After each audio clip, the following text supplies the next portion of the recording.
Entonces, mis hermanos, es importante. El deber conyugal es un rol que les corresponde a ambos, tanto al esposo como a la esposa. ¿Y qué es más o menos lo que estuvimos viendo la semana pasada? Para recordar un poquito. Que es correcto y sumamente natural que en la pareja de casados haya constantes relaciones sexuales. Quizás no va a ser en la misma intensidad y la misma fogosidad como cuando usted estaba joven, ¿no? Vamos menguando en fuerza, en intensidad y quizás incluso en frecuencia, ¿no? Pero eso se mantiene allí, porque usted sigue siendo un ser humano con apetitos y deseos. Entonces, la relación no es que pasa a ser olvidada, sino que toma otra forma, va madurando la relación, no solamente como esposo, sino la misma relación sexual. ¿Por qué? Porque uno aprende a hacer lo que a su esposo o a su esposa le gusta. Por ejemplo, si yo tengo 23 años de casado con mi esposa, sería una vergüenza que a estas alturas yo no sepa qué es lo que a ella le gusta. ¿Me entiende? Entonces, usted debe ser un experto en satisfacer a su cónyuge en esa área, ¿no? Es como que usted está estudiando y usted sabe, y ya, pues 10 años de casado, algo tiene que haber aprendido, ¿no? 20 años de casado, algo tiene que haber aprendido en todo ese tiempo. También dimos una estadística que hablaba de la frecuencia natural que se hizo en un estudio de salud sexual. La frecuencia de relaciones sexuales en parejas en ciertos rangos de edad. Como para que nosotros comparemos si nuestra vida sexual es saludable y está más o menos acorde al estándar. Pero yo creo que como cristianos nosotros podemos superar en cualquier momento ese estándar. ¿Por qué? Porque como cristianos está comprobado que las relaciones sexuales son más satisfactorias y significativas que entre los que no conocen a Cristo. Y uno dice, pero a ver, estamos hablando de placer sexual, no me mezcle eso con la palabra Cristo porque me siento incómodo. Bueno, déjeme decirle que esa es una mala actitud. Podemos hablar de cosas espirituales y también hablar de sexo entre la pareja de casados. Porque ser cristiano no significa que yo voy a dejar de tener relaciones sexuales con mi esposa. Las dos cosas no tienen por qué separarse. Yo puedo ser espiritual y venir y predicarles, pero pude haber tenido relaciones con mi esposa antes de venir aquí a la iglesia. Y eso no me hace menos espiritual, ni me resta autoridad para hablarles a ustedes sobre cosas espirituales. ¿Me entienden, mis hermanos? Porque lo espiritual es parte de la vida cristiana, pero lo sexual también. Entonces no hemos sido llamados a ser monjes y escondernos en una cueva para aislarnos de todo placer pecaminoso. El placer entre esposos no es pecaminoso. Dígame. Cuando le preguntan al Señor quién puede hacer esto, y Él le dijo solamente, hablando de un eunuco, que uno se pudiera volver un Eunuco. ¿A qué se refería el Señor? Porque a Él le habían dicho que ellos habían llegado, creo que a la conclusión que no era bueno que un hombre tuviera, es mejor que un hombre no tuviera una esposa. Entonces el Señor los corrige y le dice que hay algunos que son nacidos así. Yo creo que esos personas que se van a esos monasterios piensan Claro, lo que pasa es que justamente relacionan la espiritualidad y el servicio a Dios con privarse de relaciones sexuales. Pero la Biblia dice que esos son espíritus engañadores, los que predican estas cosas, que el sexo es malo, incluso dentro del matrimonio. Porque sí, si usted ve pornografía, eso es malo, eso es algo perverso, ¿no? Si usted va a un prostíbulo, eso es malo, eso es perverso. Pero si usted quiere tener relaciones sexuales con su esposa, eso es una bendición, eso es una maravilla. ¿Me entiende? Hay que dar gracias a Dios por eso. ¿Me entiende? Entonces, ¿qué es lo que hace? Estas personas relacionan lo que ven a su alrededor y creen que eso es lo que Dios creó. O creen que ya que el mundo pervirtió eso, ahora el cristiano no puede disfrutar de eso. ¿Me entienden la idea, mis hermanos? Dios creó todas las cosas hermosas. Pero ¿qué es lo que hace Satanás? Viene y daña todo eso. Y lo tergiversa. Entonces nosotros, si estamos pensando con los lentes del mundo, ¿no? Con la pornografía, la homosexualidad, ¿no? Y todas esas cosas, obviamente vamos a concluir que las relaciones sexuales son malas. Pero si vamos a la Biblia, nos encontramos con pasajes que hablan y apoyan de la relación sexual y el disfrute y el placer entre esposos. Entonces tenemos que aislar lo uno de lo otro para encontrar el placer y la felicidad como pareja. Entonces, mis hermanos, no podemos irnos en contra de lo que Dios creó. Lo que Dios creó es bueno. Ya hemos visto que cuando Dios le dio la orden a Adán y a Eva de fructificar y multiplicarse y llenar la tierra, fueron 3 órdenes: fructificarse, multiplicarse y llenar la tierra. ¿Cómo se hace eso? Eso se hace con relaciones sexuales. La orden de Dios era: pónganse a procrearse.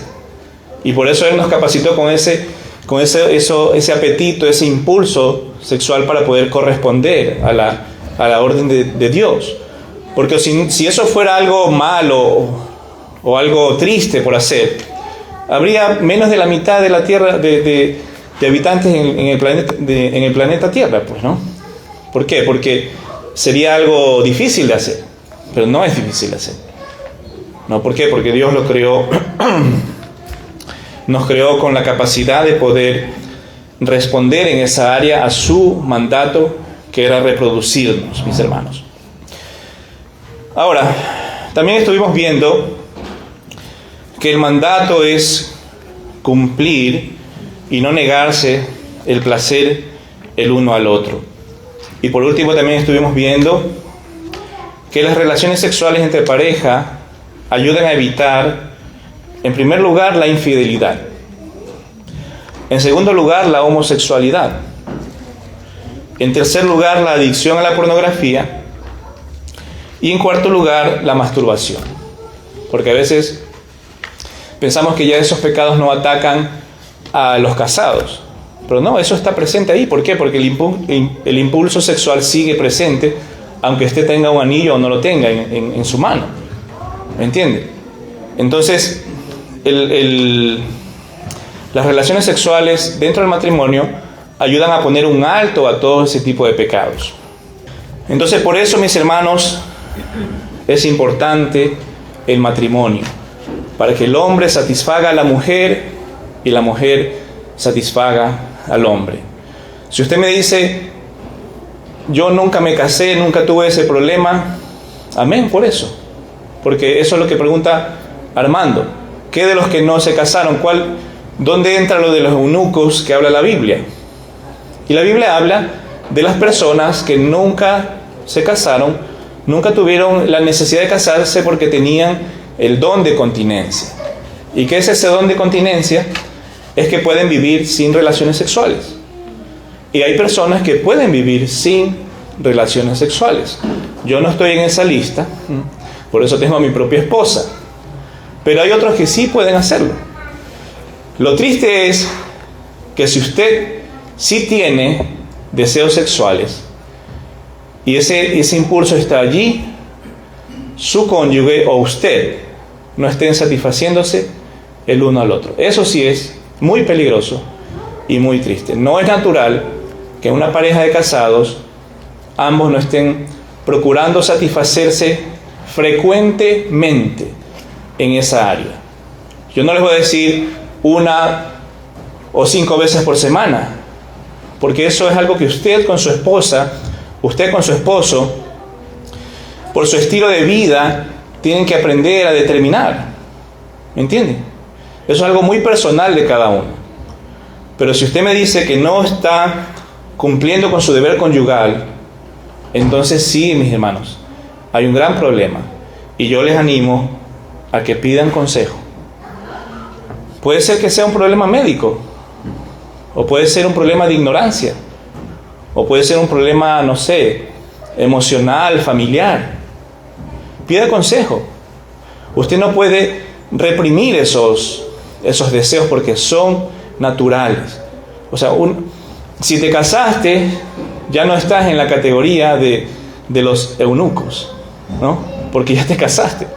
Ese tema del que se dedica a servir al Señor es para los que no se casaron.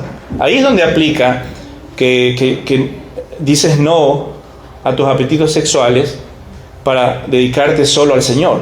Pero si ya estás casado, eso ya no aplica. La relación sexual tiene que estar presente en esa pareja.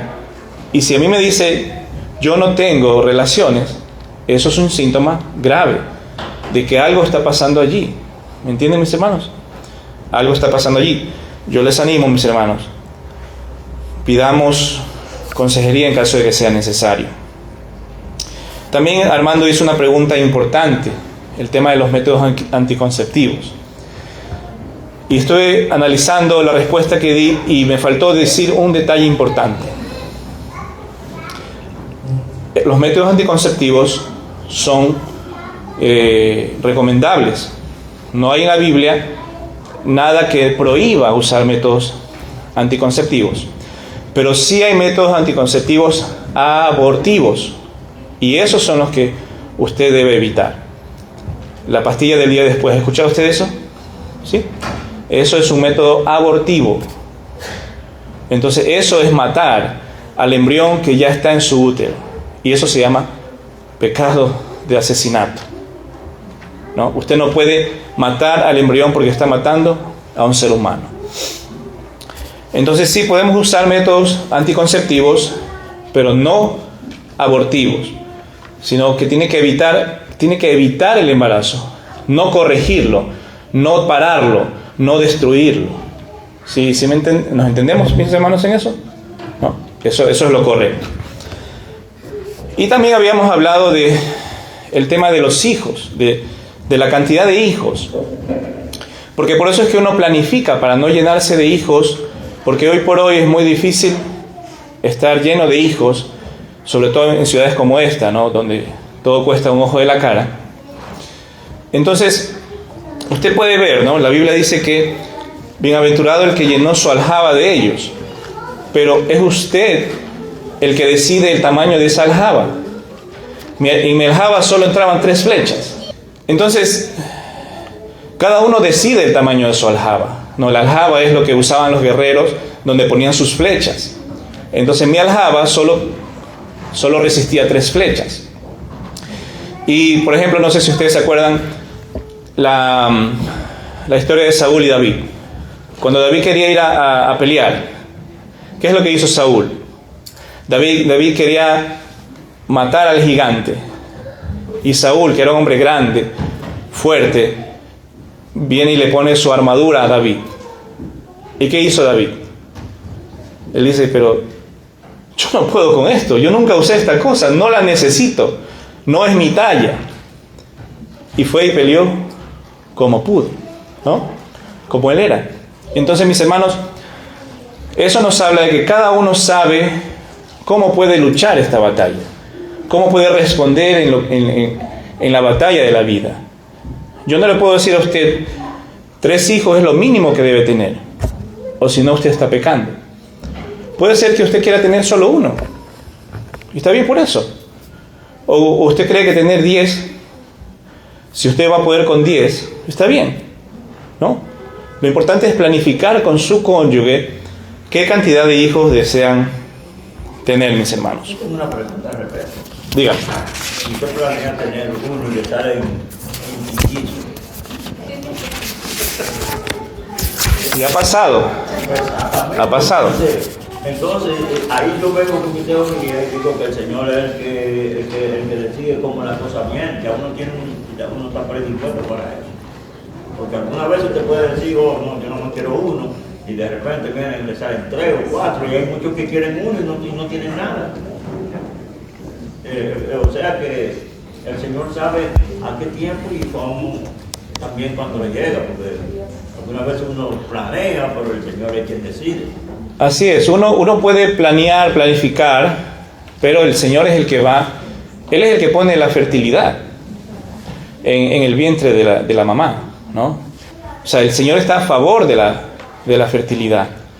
A Él se toma su tiempo en fabricar, en tejer a ese precioso ser en su útero, mis hermanas. La Biblia así lo describe, como Él tejiendo ahí, en cada cromosoma, dejando su huella, su diseño, la orejita, el cabellito, el ojito, ojos verdes, ojos azules, ojos negros, ojos café. El Señor es un pintor, Él crea maravillas, Él se complace con cada niño que llega a este mundo, ¿sí? Pero al mismo tiempo nos enseña a ser prudentes, de no traer demasiados niños a este mundo, porque o si no vamos a pasar por serios problemas económicos y de vivienda y cosas así. Bien, mis hermanos, ahora sí, vamos a entrar de lleno a la sesión número 6. Y otro de los roles que queremos ver el día de hoy es enseñar la palabra de Dios a su esposa. Habla conmigo en Efesios capítulo 5, versículo 25. Efesios 5, 25.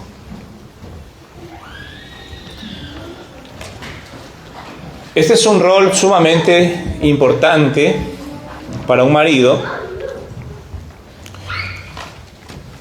porque la palabra de Dios así lo enseña.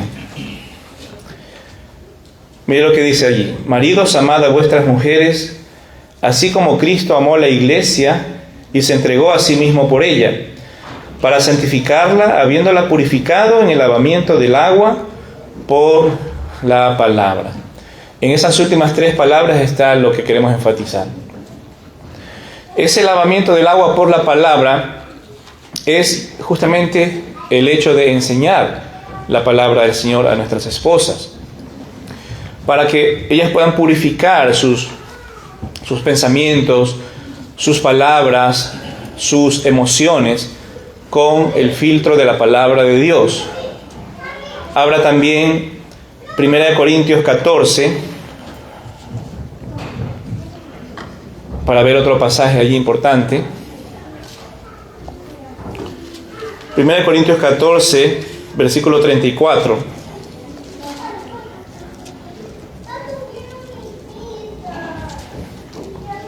Miren lo que dice: vuestras mujeres callen en las congregaciones, porque no les es permitido hablar, sino que estén sujetas, como también la ley lo dice. Y si quieren aprender algo, pregunten en casa a sus maridos, porque es indecoroso que una mujer hable en la congregación. Ahora, yo sé que este pasaje no es bienvenido por muchas damas, ¿no? Porque se siente como un poquito patriarcal. Pero es lo que dice la Biblia, ¿no? No me lo inventé yo, ahí está en la palabra de Dios. Entonces, la mujer tiene varias áreas en la iglesia donde puede servir libremente, y no estamos hablando ahorita de las mujeres, eso ya les va a tocar a ustedes más adelante.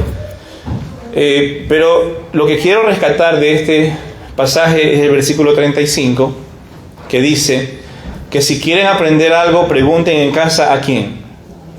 A sus maridos. Hay mujeres que aprenden más del pastor que de sus esposos, ¿no? O están detrás del pastor: pastor, dígame tal cosa. Entonces, cuando en realidad el patrón bíblico es que el esposo esté enseñando en casa a su esposa, a sus hijos y a su esposa la palabra de Dios. Pero ¿cómo va a enseñar ese hombre si él mismo no está estudiando? Entonces, ahí es donde, mis hermanos, tenemos que entender que tenemos que estar, todo varón tiene que estar activamente comprometido con el estudio de la palabra del Señor, para poder luego enseñar. Es vergonzoso que usted, siendo esposo, tenga que sentarse para que su esposa le explique una doctrina bíblica, cuando es usted el que está llamado a saber, para enseñarle a ella y corregirle. Claro, ella me puede ayudar de pronto a ver otra faceta, otro ángulo de ciertas cosas, pero el maestro debo ser yo. ¿Entienden? Nadie sabe todo. Pero sí, usted como esposo debe saber más que su esposa. Ahora, esto de saber y de enseñar, mis hermanos, implica proteger a su esposa de la influencia y el engaño del maligno. Génesis 2:15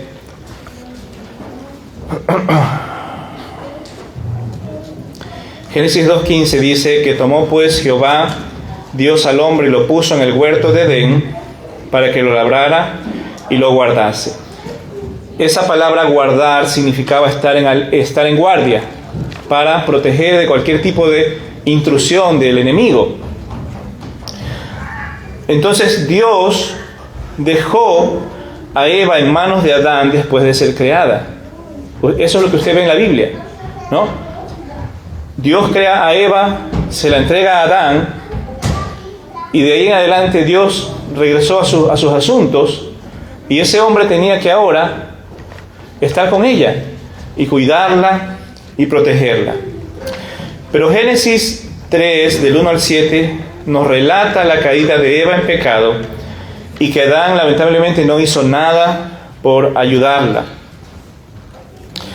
Habla conmigo en Primera de Timoteo, capítulo 2. Vamos a leer aquí algo importante.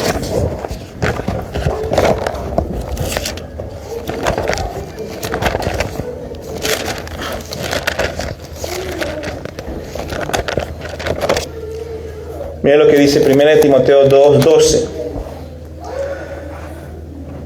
Dice, porque no permito a la mujer enseñar ni ejercer dominio sobre el hombre, sino estar en silencio, porque Adán fue formado primero, después Eva. Y Adán no fue engañado, sino que la mujer, siendo engañada, incurrió en transgresión. Pero se salvará engendrando hijos, si permaneciere en fe, amor y santidad, y santificación con modestia. Entonces, mis hermanos, ahí vemos el testimonio bíblico de que Eva fue engañada. Y por eso dice que incurrió en transgresión. Y eso nos deja la pregunta, ¿y dónde estaba ese esposo? Que no pudo hablar con su esposa, que no la aconsejó, que no le enseñó, ¿no? Algo tan básico, la obediencia a Dios. Entonces, mis hermanos, eso es parte de lo que nosotros estamos llamados a hacer. Adán debió instruir a Eva en el temor de Dios, porque esto equivale a acciones evasivas y preventivas. Y Adán debió protegerla de la influencia del maligno a través de algún tipo de acción defensiva y ofensiva. Pero él no hizo nada ni preventivo ni correctivo. Acciones preventivas habrían librado a su esposa de caer en pecado, y acciones correctivas habrían librado a que vuelva Satanás a lastimar a esta pareja, ¿me entienden? Pero en la Biblia no se refleja ninguna de las dos acciones de parte de Adán. Él no hizo nada nada para que no suceda, y no hizo nada después de que sucedió para corregirlo. Entonces, a veces así somos como esposos. Somos un cero a la izquierda en todo en la casa. Si el hijo insulta, como que no pasó nada. Si el hijo, no sé, está en drogas, como que no pasa nada. O sea, no hace nada ni para prevenir, ni nada para corregir. Mis hermanos, eso está mal. Tenemos que ser hombres, padres, esposos, comprometidos con la verdad de la palabra de Dios, y enseñarlas a nuestras esposas y a nuestros hijos para evitar pecados, y si pecaron, corregir los pecados. ¿Me entiende? Entonces la enseñanza es para evitar los pecados, pero también para, después de eso, corregirlos y que no vuelva a suceder. ¿Me entiende? Mis hermanos, tenemos que ser más activos, más comprometidos en la crianza, en la enseñanza, en la disciplina dentro del hogar. No debemos quedarnos solo con el conocimiento de la palabra y de la voluntad de Dios, sino que debemos ponerlo también en práctica para nuestra completa felicidad. Algo más que implica esto de enseñar la palabra es que no podemos ser parte de los errores de nuestras esposas, sino que debemos amonestarlas con autoridad y amor, mis hermanos. De eso se trata, señorear sobre ella. Génesis 3:6, relata la caída de Adán en pecado. ¿Y qué es lo que nos dice? Que Adán comió así como ella, ¿no? No hubo ningún tipo de argumentación, no hubo ningún tipo de discusión. Entonces eso no está bien. No podemos ser parte de los pecados de nuestra familia, de nuestra esposa. Génesis 3:16, el Señor dice que Adán se iba a enseñorear de Eva. Entonces, ahora Dios tuvo que confirmar esa autoridad delante de los dos para que cada uno entienda el rol al que estaba llamado. Eva tenía que someterse y Adán tenía que poder gobernar esa relación, mis hermanos. Pero esta autoridad siempre es una autoridad basada en el amor. No es basado en odio, en rencor, en envidias, ¿no?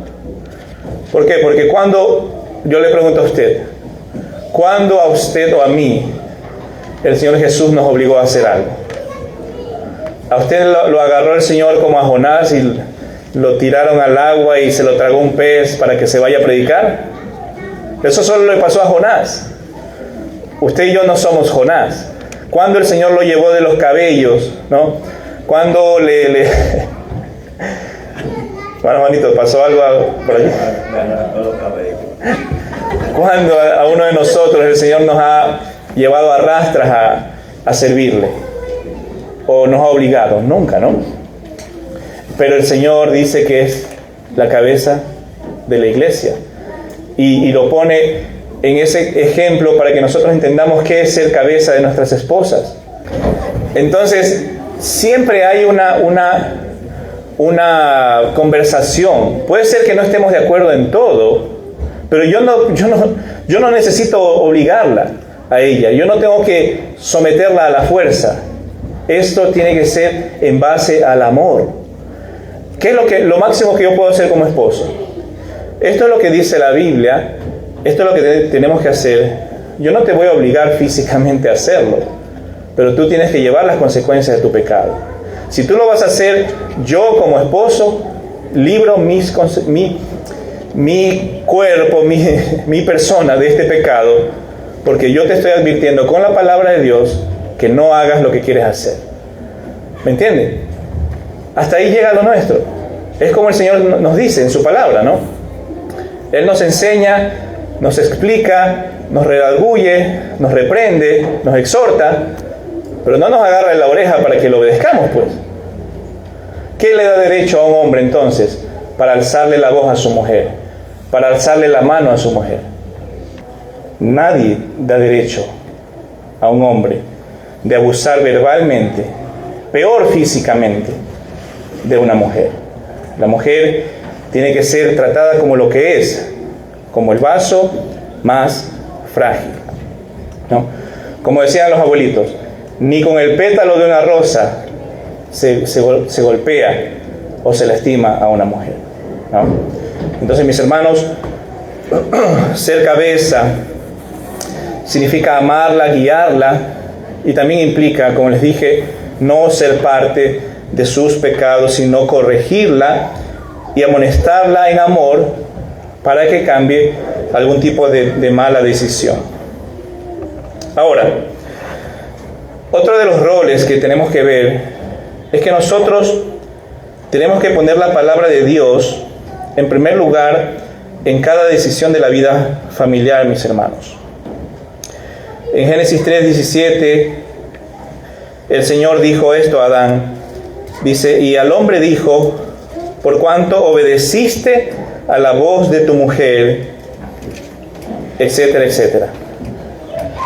Adán puso la voz de su mujer por encima de la voz de Dios, ¿no? Grave error, mis hermanos. Por más que yo he venido hablándoles que debemos amar, consentir, mimar a nuestras esposas, pero eso siempre tiene un límite. Y el límite es dentro de la voluntad de Dios. Usted no puede irse en contra de la voluntad de Dios diciendo que está amando a su esposa, porque el amor de Dios y la verdad de Dios siempre están en armonía, ¿no? Nunca se contradicen. Habla conmigo para que recordemos este principio, Filipenses 1. Filipenses 1, 9.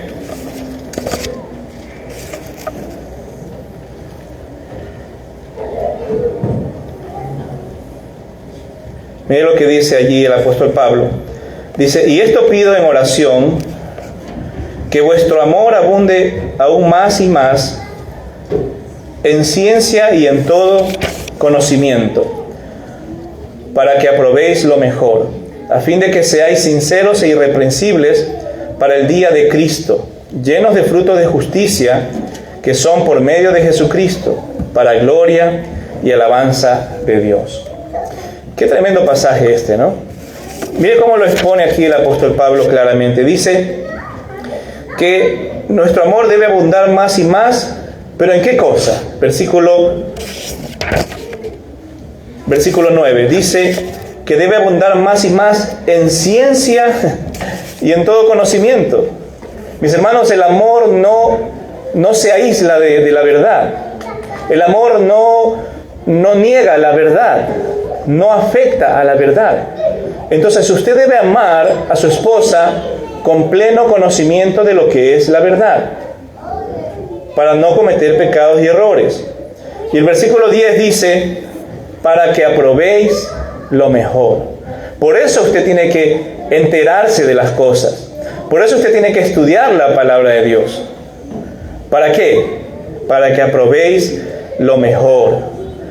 Dice, a fin de que seáis sinceros e irreprensibles para el día de Cristo. Mis hermanos, ese va a ser el resultado. Estaremos delante del Señor con toda sinceridad y estaremos allí siendo irreprensibles. ¿Por qué? Porque la sabiduría de Dios nos libró de cometer pecados y errores dentro de nuestro matrimonio.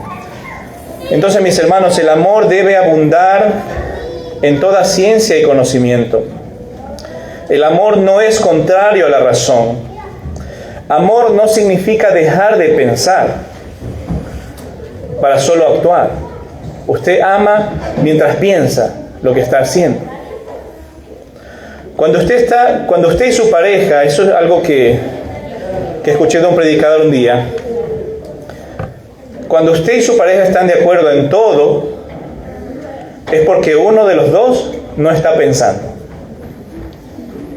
Así sucede. Hay parejas que dicen, yo y mi esposa nunca nos peleamos, tenemos un lindo matrimonio. Pero cuando usted y su esposa están de acuerdo en todo, siempre, entonces uno de los dos archivó su cerebro, lo puso en un cajón, ya no está pensando, ya no tiene ideas, ya no tiene aspiraciones, ya no tiene anhelos. ¿Por qué? Porque el que tenía más fuerza, más temperamento, porque esto puede pasarle al hombre o a la mujer, ¿qué es lo que hizo? Se impuso, lo absorbió al otro y lo amoldó a su forma. Nosotros estamos llamados a tener unidad, no uniformidad. No somos una escuelita para vestirnos igualitos todos y pensar y marchar como soldaditos. La esposa tiene que tener plena libertad de ser lo que ella es en el Señor y llegar a ser su mejor versión de su vida. Y yo estoy allí para ayudarla y empujarla a esa meta.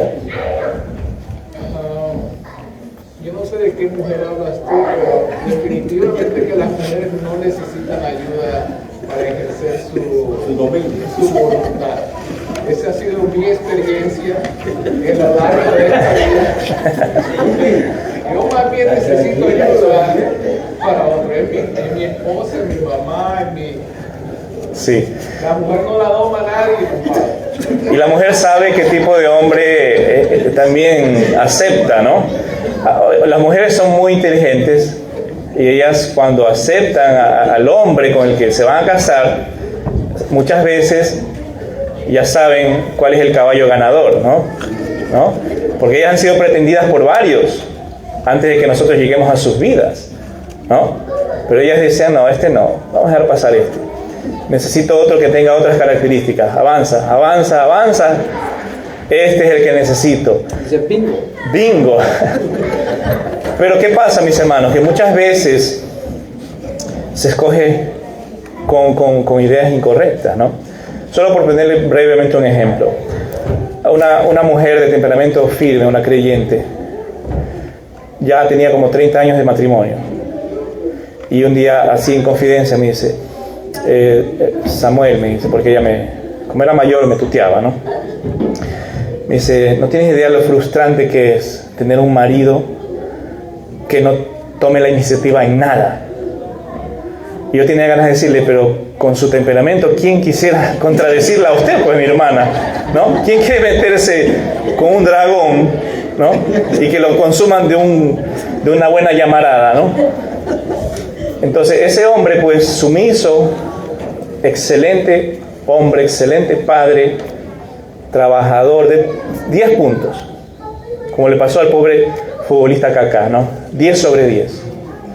Pero hay ciertas mujeres que, a pesar de haber escogido ese tipo de hombre, al final entienden que necesitaban algo más. ¿En el sentido de qué? De autoridad, de iniciativa, de enseñanza, de amor, de sacrificio. Entonces, lo que quiero enfatizar, mis hermanos, es que nosotros debemos escoger en el Señor las cosas correctas, ¿no? Tenemos que aprender que si seguimos los principios bíblicos, entonces vamos a tener una relación matrimonial aceptable al Señor. Ya va a llegar el momento en que podamos hablar de los roles de la esposa. Y es difícil porque tenemos tanta variedad de temperamentos entre hombres y mujeres, pero tenemos que tratar de acercarnos lo que más podemos al modelo bíblico. Porque la mujer que tiene un temperamento fuerte, firme, básicamente siempre escoge al debilucho, al mandilón, ¿no? Y asimismo la mujer un poco pasiva, temerosa, escoge hombres que representen a su figura paterna, a la figura que ellas necesitan de protección, que necesitan en su vida.